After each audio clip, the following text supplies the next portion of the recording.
ಮಗುಗೆ triple antigen ಕೊಡಿಸಬೇಕಾದ್ದರಿಂದ Manjula Prabha ಮಗುವಿನೊಂದಿಗೆ ಆಸ್ಪತ್ರೆಗೆ auto ಮಾಡಿಕೊಂಡು ಹೋದರು. ಅವರು ಮಕ್ಕಳ ಚಿಕಿತ್ಸಾ ವಿಭಾಗದ ಬಳಿ ಕಾದು ಮಗುಗೆ ಇಂಜೆಕ್ಷನ್ ಕೊಡಿಸಿಕೊಂಡು ಬರುವ ವೇಳೆಗೆ 11 ಗಂಟೆ ಆಯಿತು. ಪ್ರಭಾ ಪೂರ್ತಿ ದಣಿದು ಹೋಗಿದ್ದಳು. ಪ್ರಭಾ ತುಂಬ ಸುಸ್ತಾಗಿ ಬಿಟ್ಟಿದೆಯಲ್ಲೇ, ಸ್ವಲ್ಪ ಸುಧಾರಿಸಿಕೊ, ಹೋಗೋಣ ಎಂದಳು ಕಳವಳದಿಂದ ಮಂಜುಳಾ. ಬೇಡ ನಡಿಯೇ ಎಂದು 10 ಹೆಜ್ಜೆ ಸಾಗಿದವಳಿಗೆ ಒಮ್ಮೆಲೆ ಕಣ್ಣು ಕತ್ತಲಿಟ್ಟು ಬಂದು ಬೀಳುವಂತಾಯಿತು. ಸಾವರಿಸಿಕೊಂಡು ನಿಂತಳು. ಪ್ರಭಾ ಡಾಕ್ಟರನ್ನಾದರೂ ಕೂಗಲೇ. ಬೇಡ ಬಾ ಎಂದು ನಿಧಾನವಾಗಿ ನಡೆದಳು ಮತ್ತು ಅಲ್ಲೇ ಇದ್ದ ಪೇಷಂಟ್ಗಳು ಕೂಡುತ್ತಿದ್ದ ಬೆಂಚಿನ ಮೇಲೆ ಕುಳಿತಳು. ಅವಳನ್ನೇ ಗಮನಿಸುತ್ತಿದ್ದ ಒಬ್ಬ ವೃದ್ಧ ಮುತ್ತೈದೆ ಫ್ಲಾಸ್ಕಿನಲ್ಲಿದ್ದ ಕಾಫಿಯನ್ನು ಲೋಟಕ್ಕೆ ಬಗ್ಗಿಸಿ, ತಗೋ, ಮಗುವಿರುವ ಬಾಣಂತಿ ನೀನು, ಯಾಕೆ ಆಯಾಸ ಮಾಡಿಕೊಂಡು ಬರೋಕೆ ಹೋದೆ ಎನ್ನುತ್ತಾ ಬಲವಂತ ಮಾಡಿ ಪ್ರಭಾಳಿಗೆ ಕೊಟ್ಟರು.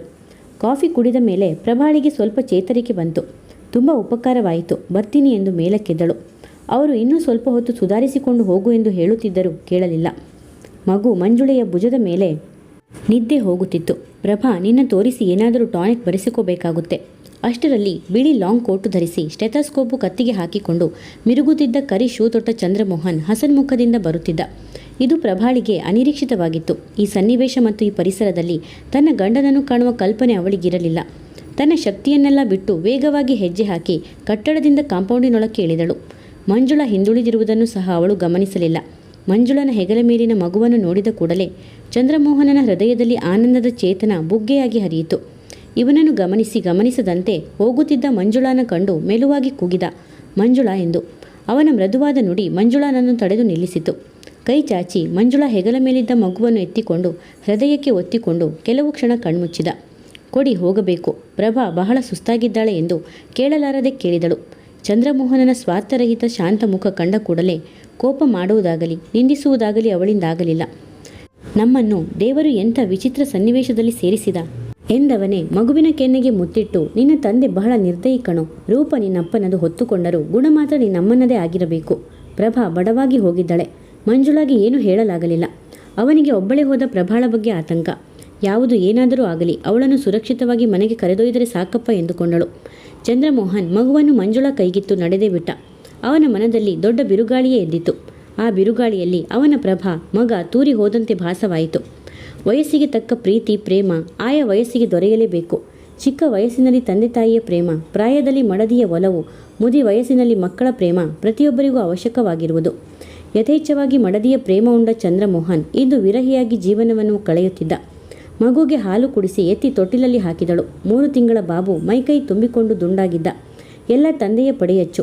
ಚಂದ್ರಮೋಹನನ ಸ್ಫುರದ್ರೂಪ ಅವನಲ್ಲಿ ತುಂಬಿ ಹರಿಯುತ್ತಿತ್ತು. ಪ್ರಭಾ ಮಗುವನ್ನು ದಿಟ್ಟಿಸಿ ನೋಡಿದಳು. ಎಳೆಯ ಮಗುವಿಗೆ ನಿಷ್ಕಲ್ಮಶವಾದ ಅಪರೂಪದ ಕಳೆ, ದೈವದತ್ತ ಕೊಡುಗೆ. ಮೃದುವಾಗಿ ಮುತ್ತಿಟ್ಟು ಹೊರಗೆ ಬಂದಳು. ಲಕ್ಷ್ಮೀಪತಿಗಳು ಕಾಯಿ ತುರಿಯುತ್ತಾ ಅಡುಗೆ ಮನೆಯಲ್ಲಿ ಕುಳಿತಿದ್ದರು. ಅವರ ಮನದ ಆಂದೋಲನಗಳು ಹಾಗೆ ಕುದಿಯುತ್ತಿದ್ದವೇನೋ. ಮಾವ, ನೀವು ಏಳಿ ಎಂದು ಅವರ ಮುಂದಿದ್ದ ಈಳಿಗೆ ಮಣೆ ಕಾಯಿ ಹೋಳನ್ನು ಕಿತ್ತುಕೊಂಡಳು. ಪ್ರಭಾ, ನೀನು ಯಾಕೆ ಸುಮ್ಮನೆ ಓಡಾಡ್ತೀಯಾ?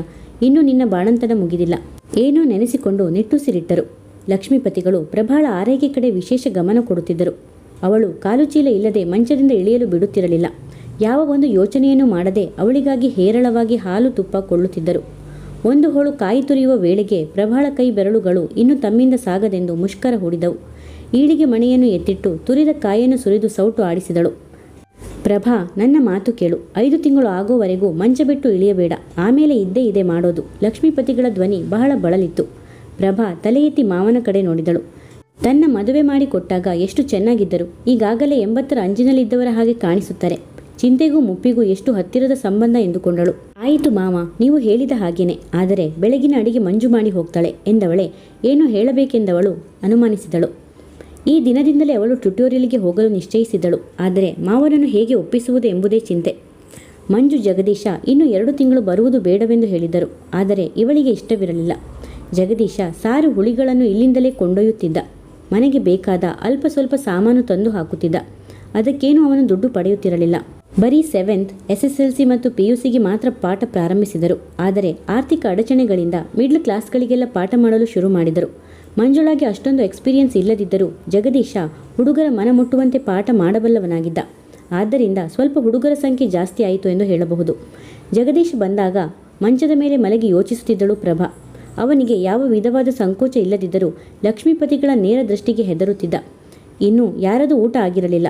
ಲಕ್ಷ್ಮೀಪತಿಗಳು ತಮ್ಮ ಸಣ್ಣ ಕೋಣೆಯಲ್ಲಿ ಮಲಗಿ ನಿದ್ದೆ ಹೊಡೆಯುತ್ತಿದ್ದರು. ಕಾಲಿಂಗ್ ಬೆಲ್ ಶಬ್ದ ಕೇಳಿ ಬಾಗಿಲು ತೆರೆದ ಪ್ರಭಾ ಬನ್ನಿ ಎಂದು ಜಗದೀಶ್ನನ್ನು ಸ್ವಾಗತಿಸಿದಳು. ಯಾಕೋ ಇವತ್ತು ತುಂಬ ತಲೆನೋವು, ಅಡುಗೇನೂ ಮಾಡಿಕೊಂಡಿರಲಿಲ್ಲ. ಪಾಪ ಮಂಜುಗೆ ಹುಡುಗರಿಗೆ ಪಾಠ ಹೇಳುವುದರಲ್ಲೇ ವೇಳೆ ಸರಿ ಹೋಯಿತು. ಅವಳು ಅವರ ಮನೆಗೆ ಊಟಕ್ಕೆ ಬಾ ಎಂದಳು. ನಾನು ಹೇಗೂ ನಿನ್ನೆಯಿಂದ ಇಲ್ಲಿಗೆ ಬಂದಿರಲಿಲ್ಲ, ಅದಕ್ಕೆ ಬಂದೆ ಎನ್ನುತ್ತಾ ಎಲ್ಲ ಹೇಳಿ ಮುಗಿಸಿ ಒಳಗೆ ಬಂದ. ಹಾಗಾದರೆ ಕೈಕಾಲು ತೊಳೆದುಕೊಂಡು ಬನ್ನಿ, ಬಡಿಸ್ತೀನಿ, ಮಾವ ಮಲಗಿದ್ದಾರೆ ಎಂದಳು ಸಹಜವಾಗಿ ಪ್ರಭಾ. ಜಗದೀಶನಿಗೆ ಇನ್ನಾವ ಉಪಚಾರವೂ ಬೇಕಾಗಿರಲಿಲ್ಲ. ಕೈಕಾಲು ತೊಳೆದು ಬಂದು ಕೂತ. ಪ್ರಭಾ ಉಪಚಾರ ಮಾಡಿ ಬಡಿಸಿದಳು. ಇಂದು ಪ್ರಭಾಳನ್ನು ಸರಿಯಾಗಿ ನೋಡಿದ. ಮೊದಲೇ ಬೆಳ್ಳಗಿದ್ದ ಪ್ರಭಾ ಇನ್ನೂ ಬಿಳಿಚಿಕೊಂಡು ಹಾಲಿನ ಬಣ್ಣಕ್ಕೆ ಬಂದಿದ್ದಳು. ನೀರು ಹಾಕಿಕೊಂಡು ಸಡಿಲವಾಗಿ ಜಡೆ ಹೆಣೆದುಕೊಂಡಿದ್ದರಿಂದ ಕೂದಲು ಹಿಡಿತಕ್ಕೆ ಸಿಕ್ಕದೆ ಹಾರಾಡುತ್ತಿದ್ದವು. ಕಾಡಿಗೆ ತೀಡಿದ ಸೋಗೆ ಕಣ್ಣುಗಳು ಅದ್ಭುತ ಆಕರ್ಷಕವಾಗಿದ್ದವು. ತಾಯ್ತನದ ವಿಶೇಷ ಕಳೆ ಅವಳ ಚೆಲುವಿಗೊಂದು ಇಂಬು ಕೊಟ್ಟಿತ್ತು. ಜಗದೀಶ ವಯಸ್ಸಿನಲ್ಲಿ ಹಿರಿಯನಾದರೂ ಅವಳ ಸಹಪಾಠಿಯಾದರೂ ಪ್ರಭಾಳಿಗೆ ಅಳುಕಾದರೂ ಸಂಕೋಚ ಇರಲಿಲ್ಲ. ಕಾರಣ ಇಷ್ಟೇ, ಅವಳು ಗೃಹಿಣಿಯ ಪಟ್ಟಕ್ಕೆ ಏರಿದ್ದಲ್ಲದೆ ಮಾತೃಸ್ಥಾನಕ್ಕೆ ಏರಿ ದೊಡ್ಡವಳಾಗಿ ಬಿಟ್ಟಿದ್ದಳು. ಒಂದು ನಿಮಿಷ ಮಲಗು, ಹಾಗಿದ್ದರೆ ಮಲಗಿ ಎಂದವಳೆ ಮಗುವಿನ ಅಳುವಿನ ಶಬ್ದ ಕೇಳಿ ಕೋಣೆಗೆ ಹೋದಳು. ದೇವಿ ಹಾಕಿಸಿದ್ದಕ್ಕೆ ಕೈಯನ್ನು ಅಲ್ಲಾಡಿಸುತ್ತಾ ಅಳುತ್ತಿದ್ದ ಬಾಬು. ಲಕ್ಷ್ಮೀಪತಿಗಳ ಅವಾಂತರದಿಂದ ಅವನಿಗೆ ತಡವಾಗಿ ದೇವಿ ಹಾಕಿಸಿದಳು. ಇವಳು ಅವನನ್ನು ಕೂಗಿ ಮಲಗಿಸಿ ಹೊರಗೆ ಬಂದಾಗ ಜಗದೀಶ್ ಕುಳಿತು ಪೇಪರ್ ನೋಡುತ್ತಿದ್ದ. ಅವನನ್ನು ನೋಡಿ ಪ್ರಭಾಳಿಗೆ ಕರುಣೆ ಉಕ್ಕಿ ಬಂತು. ಅವನು ಪ್ರತಿಭಾವಂತ ವಿದ್ಯಾರ್ಥಿಯಲ್ಲದೆ ಸದ್ಗುಣಿ ಎಂದೇ ಹೇಳಬಹುದು. ತನ್ನ ಓದು ಬಿಟ್ಟು ಬೇರೆ ಕಡೆ ಗಮನವೇ ಕೊಡುತ್ತಿರಲಿಲ್ಲ. ಹುಡುಗರೆಲ್ಲ ಬುಕ್ವರ್ಮ್ ಎಂದು ಹಾಸ್ಯ ಮಾಡಿದಾಗಲೂ ಕೋಪ ಮಾಡಿಕೊಳ್ಳುತ್ತಿರಲಿಲ್ಲ. ಇದಕ್ಕೆಲ್ಲ ಬಡತನವೇ ಕಾರಣವೇನೋ. ವಾರಾನ್ನ ಮಾಡಿಕೊಂಡು ಅವರಿವರ ಸಹಾಯದಿಂದ ಓದುತ್ತಿದ್ದ ಅವನಿಗೆ ತಾಯಿ ತಂದೆಯ ಬಗ್ಗೆ ಗೊತ್ತೇ ಇರಲಿಲ್ಲ. ಅವನನ್ನು ಸಾಕಿದವರು ಅಜ್ಜಿ ಅಜ್ಜ ಇಬ್ಬರೂ ಒಟ್ಟಿಗೆ ಕಾಲರಾಗೆ ತುತ್ತಾದ ವಿಷಯ ಹೇಳಿದ್ದರು. ಅವರು ಸಹ ಅವನು SSLC ಕಟ್ಟುವ ವೇಳೆಗೆ ದೇವರ ಪಾದ ಸೇರಿಬಿಟ್ಟರು. ಅವನು ಓದಿದ್ದು ದೊಡ್ಡ ಪವಾಡವೆಂದೇ ಹೇಳಬೇಕು. ಓದು ಮುಗಿದ ಮೇಲೂ ಅವನ ಅದೃಷ್ಟ ಚೆನ್ನಾಗಿರಲಿಲ್ಲ. ಎಲ್ಲೂ ಕೆಲಸ ಸಿಗಲಿಲ್ಲ. ಮಂಜುಳಾ ಇದೊಂದು ದಾರಿ ತೋರಿಸಿದಳು ಅಷ್ಟೇ. ಒಂದು ಗಳಿಗೆ ಮಲ್ಕೊಂಡು ಸುಧಾರಿಸಿಕೊಳ್ಳಬಹುದಾಗಿತ್ತು ಎಂದಳು ಪ್ರಭಾ ಅವನ ಕಡೆ ನೋಡುತ್ತಾ. ಕನ್ನಡಕ ಧರಿಸಿದ್ದ ಅವನ ಆಳವಾದ ಕಣ್ಣುಗಳಲ್ಲಿ ಚಿಂತೆಯ ಸಮುದ್ರವನ್ನು ಕಂಡಂತೆ ಆಯಿತು. ಮಧ್ಯಾಹ್ನ ಮಲಗೊಲ್ಲ, ಇದೇನು ಮಾವ ಇಷ್ಟೊಂದು ನಿದ್ದೆ ಮಾಡ್ತಾ ಇದ್ದಾರೆ ಎಂದ ನಗುತ್ತಲೇ. ಅವನ ಆಳಕ್ಕಿಳಿದ ಕೆನ್ನೆಗಳಲ್ಲಿ ನಗು ಮೂಡಲೇ ಇಲ್ಲ. ಅವರಿವರ ಮನೆಯ ವಾರಾನ್ನ ತಿಂದು ಅವನ ಮೈ ಬಹಳ ಸೂಕ್ಷ್ಮವಾಗಿತ್ತು. ಚರ್ಮ ಮೂಳೆಗೆ ಅಂಟಿಕೊಂಡು ಬಹಳ ಸಪೂರವಾಗಿ ಕಾಣಿಸುತ್ತಿದ್ದ. ಅನ್ನ ಹಾಕು ತಾಯಂದಿರು ತಮ್ಮ ಮಕ್ಕಳಿಗೆ ತೋರು ಕರುಣೆಯಲ್ಲಿ 100ನೇ ಭಾಗ ತೋರಿದರೂ ಅವನ ಶರೀರ ಇನ್ನಷ್ಟು ದೃಢವಾಗಿ ಇರುತ್ತಿತ್ತೇನೋ. ಲಕ್ಷ್ಮೀಪತಿಗಳು ಮೈ ಮುರಿಯುತ್ತಾ ಎದ್ದು ಹೊರಗೆ ಬಂದರು.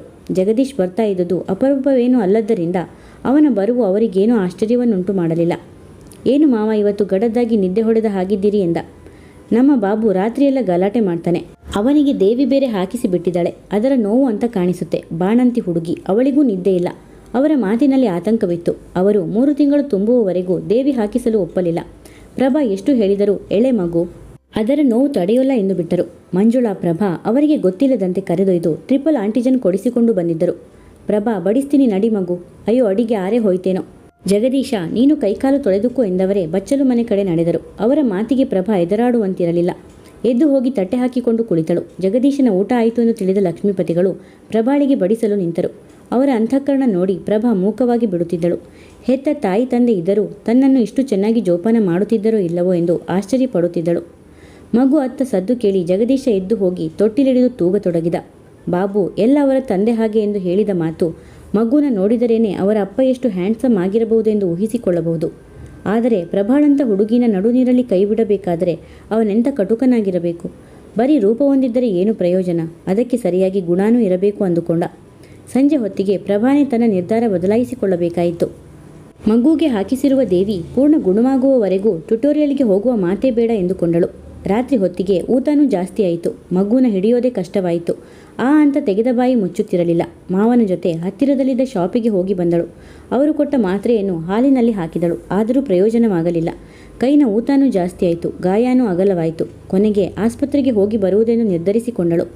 ಆಸ್ಪತ್ರೆ ಜ್ಞಾಪಕ ಬಂದ ಕೂಡಲೇ ಅವಳ ಹೃದಯ ಅರಳಿತು. ಅಂದು ಗಂಡನನ್ನು ಆಸ್ಪತ್ರೆಯಲ್ಲಿ ನೋಡಿದ ಮೇಲೂ ಸಹ ಯಾರ ಬಳಿಯೂ ಅವನ ಪ್ರಸ್ತಾಪವನ್ನು ಎತ್ತಲಿಲ್ಲ. ಕೊನೆಗೆ ಮಂಜುಳಾ ಬಳಿ ಸಹ ಎತ್ತಲಿಲ್ಲ. ಅವಳೇ ಏನೋ ಹೇಳಲು ಹೊರಟಾಗ ಮಧ್ಯದಲ್ಲಿ ತಡೆದಿದ್ದಳು. ಆಮೇಲೆ ಎಷ್ಟೋ ಸಲ ಮಂಜುಳೆಯ ಬಳಿಯಾದರೂ ಅವರ ವಿಚಾರವನ್ನು ಕೇಳಿ ತಿಳಿಯಬೇಕೆಂದುಕೊಂಡರೂ ಕೇಳಲಿಲ್ಲ. ಅತ್ತೆ ಮಗನನ್ನು ಇಷ್ಟು ದಿನ ಒಂಟಿಯಾಗಿರುವುದಕ್ಕೆ ಬಿಟ್ಟಿರೋಲ್ಲ.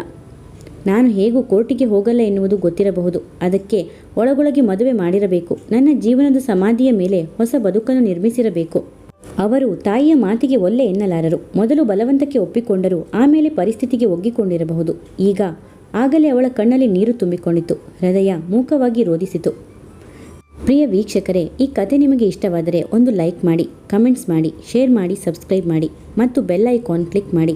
ಇದರಿಂದ ನನ್ನ ಎಲ್ಲ ವಿಡಿಯೋಗಳ ನೋಟಿಫಿಕೇಷನ್ಗಳು ನಿಮಗೆ ಬೇಗನೆ ತಲುಪುತ್ತದೆ. ಕಥೆ ಕೇಳಿದ್ದಕ್ಕೆ ಧನ್ಯವಾದಗಳು.